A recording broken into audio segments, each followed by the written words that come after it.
Bon, série de réception d'Agen après 4 défaites consécutives. Est-ce que tu considères que l'équipe là est vraiment au pied du mur pour ce match?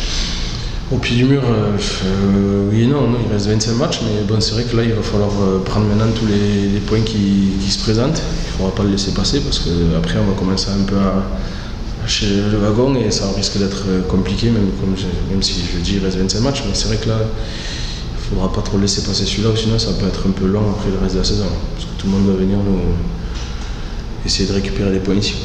Ouais, sur le plan psychologique, c'est important de stopper l'hémorragie.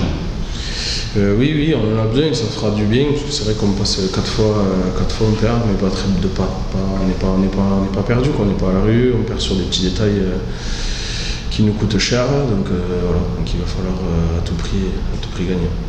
Et l'entame va être primordiale, parce que depuis le début de la saison, vous courez après le score tout le temps. Oui, ça va être très important, parce qu'on est souvent mené tout le temps. Et que de toute façon, si on veut vraiment faire un beau match complet contre eux, et si on les laisse espérer et qu'ils font une grosse entame de match avec des points que nous on leur court après, puis nous aussi on va encore jouer avec la trouille, donc il faudra vite prendre le score et être un peu prudent. Avec ton expérience toi de la Pro D2, est-ce que tu considères que ce championnat n'a quasiment jamais été aussi relevé que cette année?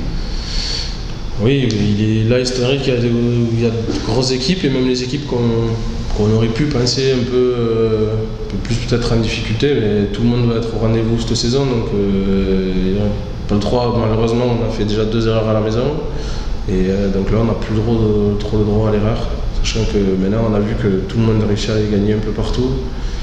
Donc ça va être un championnat très, très compliqué, même que ce soit pour le haut ou pour le bas, parce que mine de rien, même si on gagne demain et qu'on a la chance d'aller faire un résultat par là, les compteurs seront quasiment remis à zéro, donc ça peut aller très vite dans les deux sens. Si on perd demain, on peut vite par contre rester au fond et ça soit compliqué.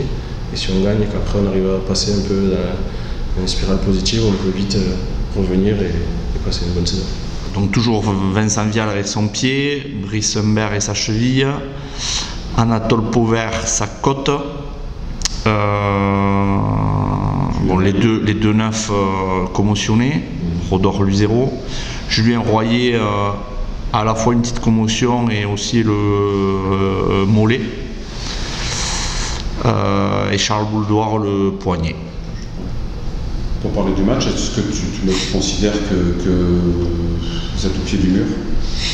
Oui, c'est difficilement penser différemment. Voilà, on arrive au 5e match du bloc, on n'a pas encore eu de victoire, donc c'est vrai que voilà, j'ai pas l'habitude de parler de résultats, je suis plus sur la manière d'y parvenir, mais clairement demain c'est victoire obligatoire.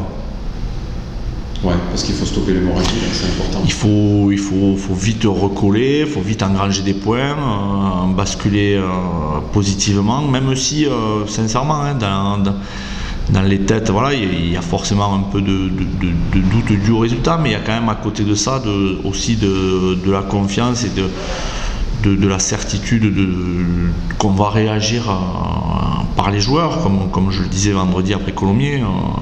Les garçons étaient prêts à rejouer dès le lendemain et on a continué à avoir cette envie-là et cette détermination-là tout au long de la semaine avec, je pense, cette impatience d'être à demain pour vite remettre les compteurs en marche. Alors il ne faudra pas que ça soit, voilà, qu'on le joue trop avant ce match non plus, qu'on ait trop de pression qui fasse qu'on soit fébrile, mais la détermination et l'envie de montrer notre vrai visage et en tout cas de ramener une victoire est bien présente. Qu'on trouve qu'on a moins de volume de course qu'on pouvait avoir par le passé. On ne se déplace pas assez, on a un retour au jeu qui n'était pas assez important, donc voilà, c'est ces situations qu'on peut se créer de favorables parce que les joueurs faisaient des efforts, on l'a un peu perdu, donc vraiment on sera très exigeant sur la capacité des joueurs à faire des efforts sans ballon. Le deuxième point qu'on a identifié, c'est d'arrêter de donner des points trop faciles à l'adversaire. On veut accepter de prendre des pénalités, mais quand on est sous pression, là encore à Colomiers, il y a eu 9 points offert, mais vraiment gratuitement, où il n'y a aucun danger, un plaquage haut alors qu'il n'y a aucun danger, une ligne de hors-jeu sur un maul alors qu'il n'y a rien qui a été fait, et sur un coup de pied de notre part, des joueurs qui ne se replient pas, qui amènent 3 points supplémentaires. Donc voilà, on veut accepter de prendre des points, mais parce que l'adversaire nous y oblige. Et le dernier point, c'est de respecter le travail qu'on fait la semaine. Ce qu'il y a de plus rageant, c'est de se faire piéger sur des choses qui ont été vues, revues et dont on a parlé.